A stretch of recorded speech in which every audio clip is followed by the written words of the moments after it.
Worldwide movement, peace, love, respect. Big King Sadiq hollering at you one more again for the Steelers Game Prep channel. Steelers Nation, let's rise. All right, man.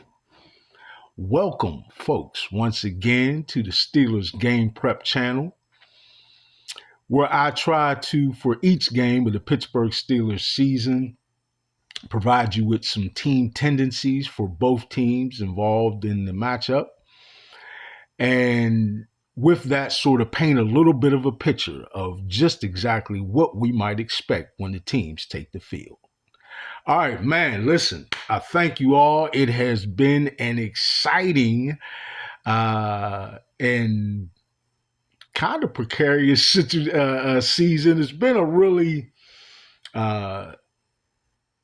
unpredictable kind of season. It's been a season of ups and downs, right? Just when we think the Steelers are trending one way, they go another, right? But overall, quite honestly, if you look at the predictions, right, of what our season was going to be, even though most of us true Steeler fans realize that the pundits and talking heads about the nation are usually wrong, right? But the predictions had us all at either third or last in the division. And they all, once again, had Mike Tomlin suffering his first losing season. Well, folks, neither happened.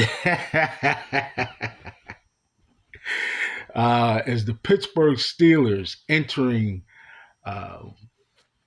this week's matchup against the Cleveland Browns have an opportunity to actually win the AFC North Division title.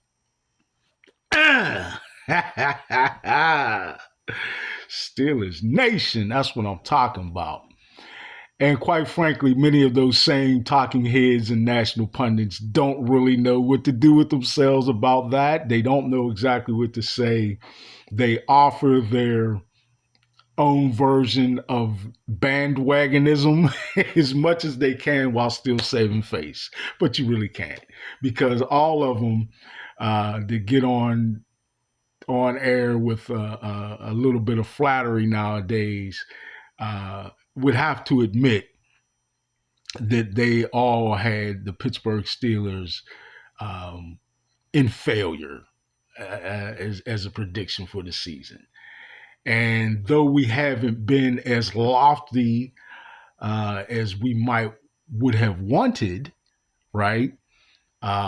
Certainly with a chance to win the division, go into the playoffs as the fourth seed, and with the team apparently peaking now going into the playoffs as opposed to last year limping into the playoffs.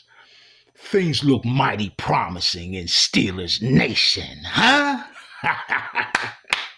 That's what I'm talking about. All right. So let me dive right on into it and give you folks some team tendencies and a few statistics here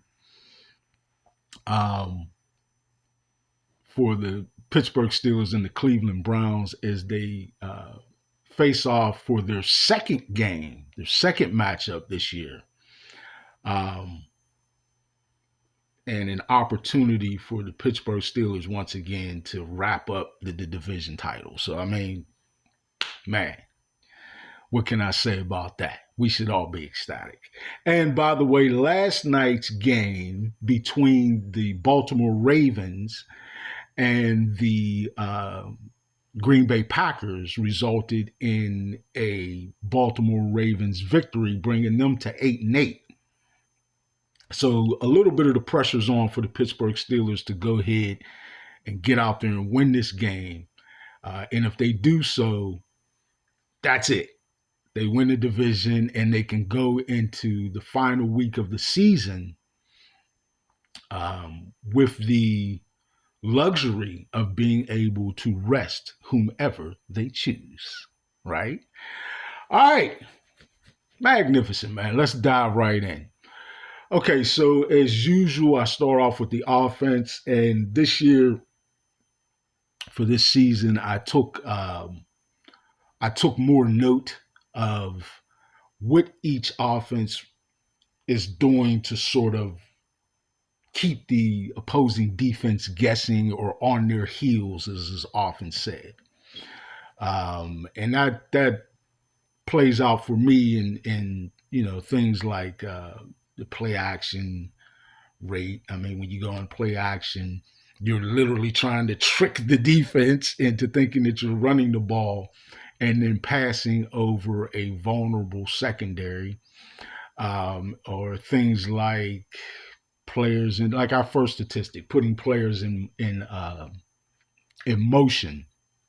By that, you are often dictating to the defense that they make a shift or a change in their alignment, right?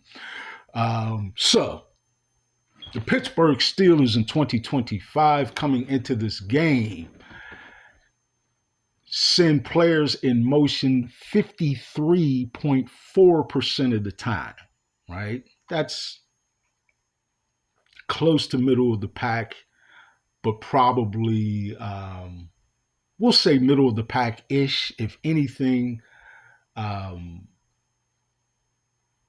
they may be on the top of the lower half, but anyway, of the league. But 53.4% of the time, the Pittsburgh Steelers send at least one player in motion pre-snap.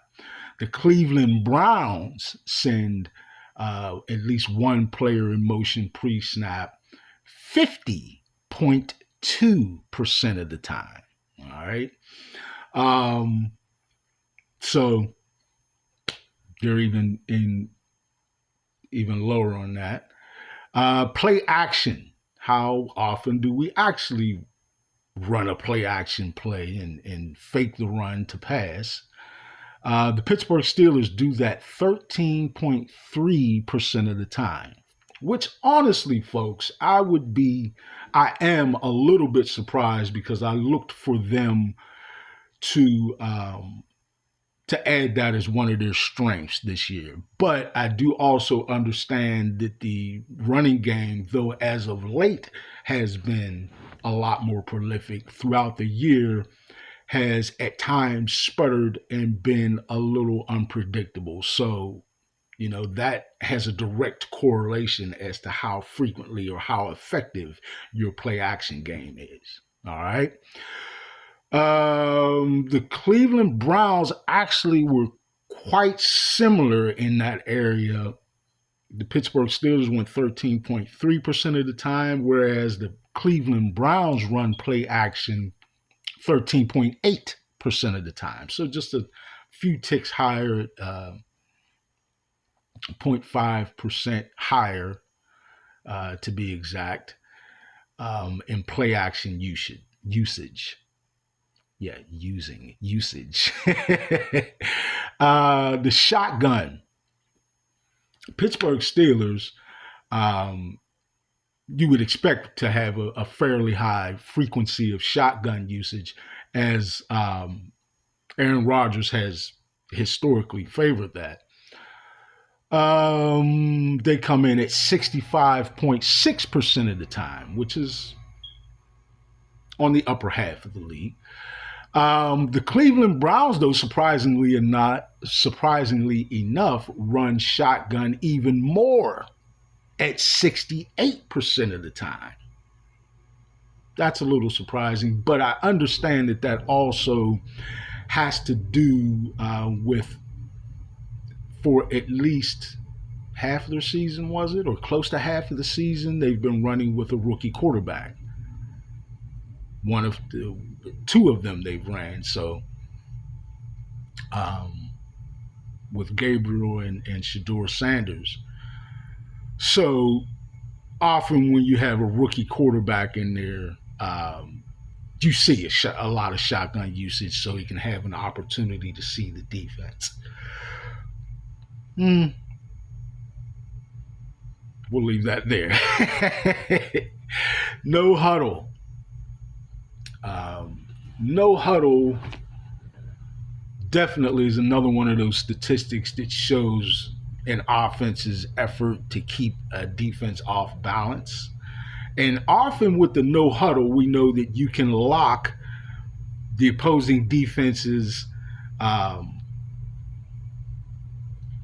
personnel in one particular personnel grouping because they don't have time to substitute, right? So um, no huddle is important there. The Pittsburgh Steelers in 2025 ran no huddle 10.8% of the time, middle of the pack ish, right? The Cleveland Browns a few ticks less at 9.7% of the time. Wide receiver deployment of your eligibles. Tomlinism. The Pittsburgh Steelers lined up with at least 3 wide receivers or 11 personnel 35.6% of the time, which is actually on the lower half of the league. The Cleveland Browns were a little closer to middle of the pack-ish at 44.3% of the time. The Pittsburgh Steelers, in terms of their deployment of tight ends, right? Aligning in either 12 or 13 personnel with multiple tight end deployment at 52% of the time. Part of the reason why they were so low in deployment of 3 wide receivers or 11 personnel, because they're often in 12 or 13. Cleveland Browns come in at 51.6%, which is a little surprising to me. I didn't realize that they were quite so high in usage of their tight ends, either 12 or 13 personnel, but they are. Multiple running backs. Now, this is a kind of an interesting stat or tendency, and I think it shows the style of an offense a little bit. How many times you align multiple running backs in your backfield, at least 2 running backs in your backfield. The Pittsburgh Steelers come in at 4.2% of the time, whereas the Cleveland Browns come in at an even 4% of the time. Both close to middle of the pack-ish. This next tendency is a very important one, I would say, and it details your a couple of things. Number one, shows how effectively and efficiently you're able to run the ball, and 2, shows also your ability to convert third downs and gain first downs. So time of possession is what I'm referring to. And the Pittsburgh Steelers came in at 28.21 minutes, right? Which is middle of the pack-ish, but quite honestly, on the lower half of the league. Not at the bottom of the league, but certainly the lower half. Whereas the Cleveland Browns come in at 29 minutes and 37 seconds. A little bit better. Still middle of the pack-ish at best. Both of these 2 offenses we see have had throughout the course of the season a little bit of difficulty maintaining possession of the ball, because you would certainly like for that statistic to be in your favor and for your team to possess the ball more than the opposing team. But that was not the case with either the Pittsburgh Steelers or the Cleveland Browns in 2025. And then this last stat or tendency I'm going to offer up for the offenses is, for me, probably the most important, or certainly one of the most important, but we'll call it a bottom a bottom line stat. Bottom line, how many points were you able to put on the board to try and win the game? The Pittsburgh Steelers came in this 2025 season averaging 24.3 points per game, which, to give you a little history, in the last 3 years is most certainly their highest points per game. All right. Even though there were some times with Russell Wilson last year, they got kind of high in points per game, but fell off toward the end of the year. The Cleveland Browns, as you just might suspect with their problems with the ineptitude on offense, have come in at I hate to say it, but a measly 16.4 points per game. That is, folks, 31st in the league, next to last in the league at just 16.4 points per game. Shows you why they lost so many games while still having a pretty good defense. All right, now we get into something I'm a little excited about. Every week I had to come in and tell you guys, man, I sort of dropped the ball a little bit on the special teams, and I don't have any stats or tendencies to offer you for either team, but I just gave my nod to the Steelers as having the best kicker. And I continue to do that as the Cleveland Browns kicker isn't bad, but the Pittsburgh Steelers, again, even with that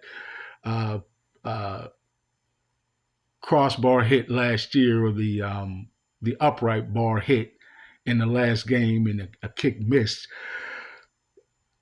still, Chris Boswell, in my opinion, the best kicker in the league. And I sing every time I see him come up to kick the ball. Nobody beats the bars. Nobody beats the bars. Nobody beats the bars. Nobody beats the bars. Right? And like I said, most of the time he knocks it through. And we salute Chris Boswell for, again, being the best kicker in the league, in my opinion. But in addition, now this week, I got a few special team stats for you, huh? Just a little bit. So the Pittsburgh Steelers in kick returns were able to gain, that's kickoff returns, able to gain 23 yards per kickoff return, whereas the Cleveland Browns, a little bit better at 24.8 yards per kickoff return.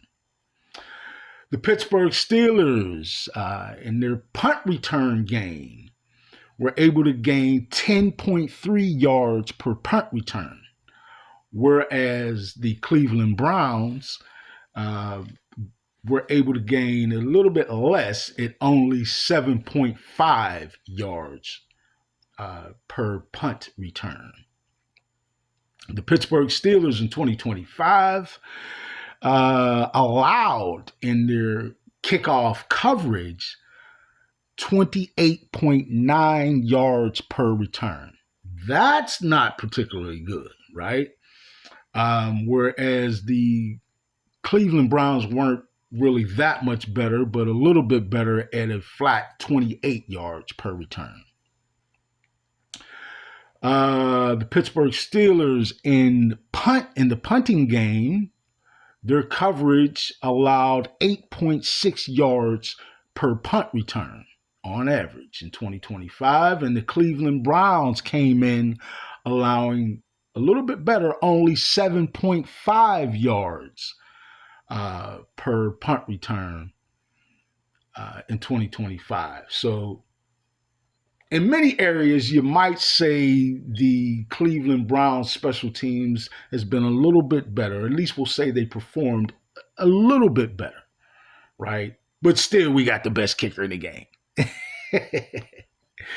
But at least now you have a few stats and tendencies to form your picture of what to expect in the kicking game. All right, and certainly last but not least, we dip in with a few defensive trends and statistics. Um, I'll start with the most important, in my opinion. Certainly, the bottom line statistic is how many points did you let the other team score, man? And I'm going to say that in 2025, the Pittsburgh Steelers their defense allowed 23.3 points per game. Now, I'm going to give this caveat and say that is actually an improvement on where they were earlier in the year, whereas though they were really hemorrhaging points around the middle of the season. They were just giving up far too many points, and now they got at least down to 23.3. But that's certainly not the standard in Pittsburgh. We would love for that, and we like to see that below 20 points per game, right? So I like that they trended in the right direction to end the season, but that's too much. The Cleveland Browns surrendered with their defense, which has a reputation for being a pretty good defense, but they still allowed even more points per game, surprisingly enough. Again, another reason why they lost so many games this year. 23.7 points on average, their defense allowed. Another important statistic or trend, passing yards allowed per game.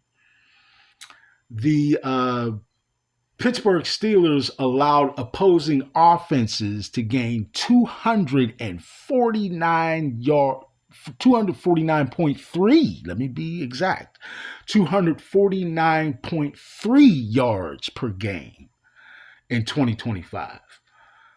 Far too much. We want that right around the 200-yard mark or below. That's when you got a really strong defense, right?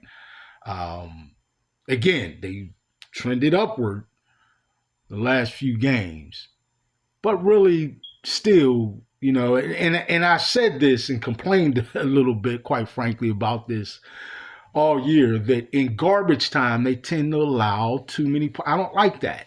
If you have a good defensive performance all throughout your game, just because you're winning and it looks like you're going to win, doesn't mean it's time for your defense to just surrender anything to the opposing offense. And that's kind of the mode that it looks like they had gotten in the habit of doing, which allowed too many comebacks. There are several games this year that the Steelers should have walked away with a much more decisive win, but they didn't, only because the defense has tended to show that tendency. Late in the game, if they're up winning or it looks like they're certainly going to win, they get soft and have given up far too many passing yards, right? Which is usually how opposing teams would be trying to get back in the game. So again, the Pittsburgh Steelers in 2025 allowing 249.3 yards per game. Far too much. Far, far too much. The Cleveland Browns were actually much, much better in that category, right? Only surrendering 167 yards per game. That's right around what we love for the Pittsburgh Steelers defense to be exhibiting. That is very solid. And again, another nod as to why people regard the Cleveland Browns as having a pretty good defense. All right. Another very telling defensive trends, tendency or category or stat, however you want to phrase it. The rushing yards per carry that a team allows per game or in a game.